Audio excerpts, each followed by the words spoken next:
And you would have noticed at 11 the Nissan GTR. It's a car that's been described as a mobile computer, the next generation vehicle. It's a remarkable car, and Neil Crompton brings us up to date with it.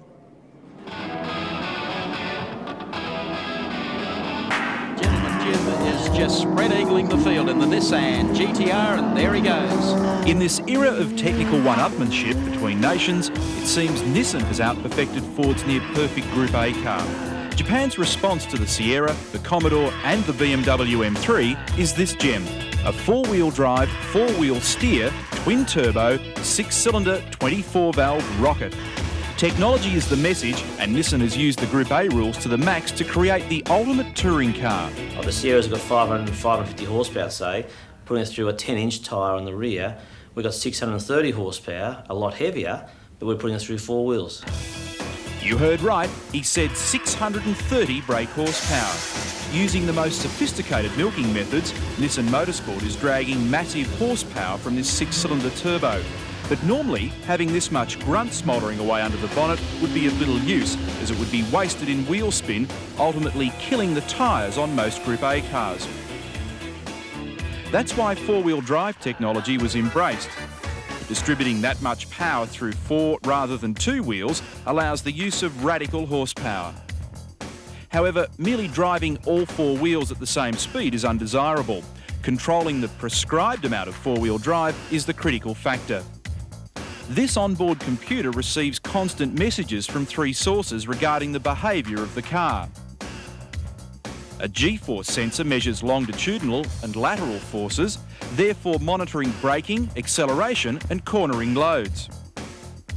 A tooth drive on the rear diff output shaft monitors rear wheel spin. And each wheel has a speed sensor, and the information is logged by the brain. The brain deciphers the data and, according to the situation, commands a solenoid control in a device called an ETS pump. For example, if the rear wheels break traction, the ETS pump varies the amount of oil pressure to the transfer case, or put simply, gives the car more front-wheel drive. The transfer case clutch pack works on a similar principle to an automatic gearbox in your standard road car.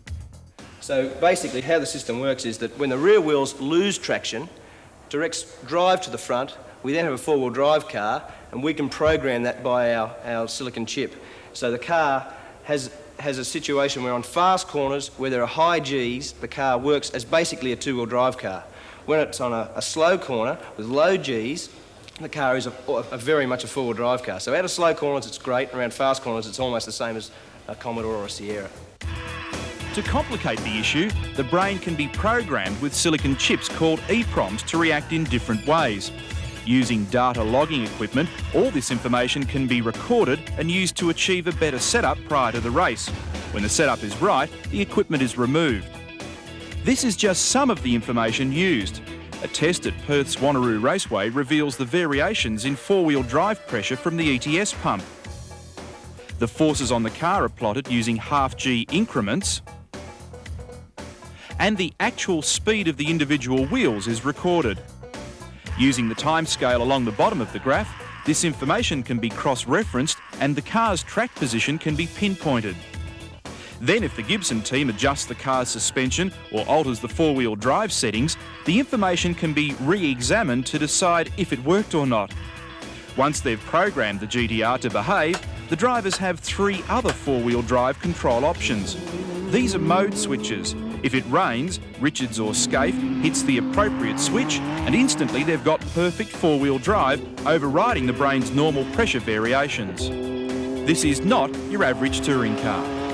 People ask me, how do you get used to driving it, being four-wheel drive against two-wheel drive? Well, really, the getting used to it takes care of itself in a way. The object of the exercise is to get around the track as fast as you can, and you make small adjustments at each corner depending on how the car drives out of it. But my first impression when I drove it really properly, I suppose you'd say, at Oran Park, was the fact that between slow corners, between two corners, it is exceptionally fast.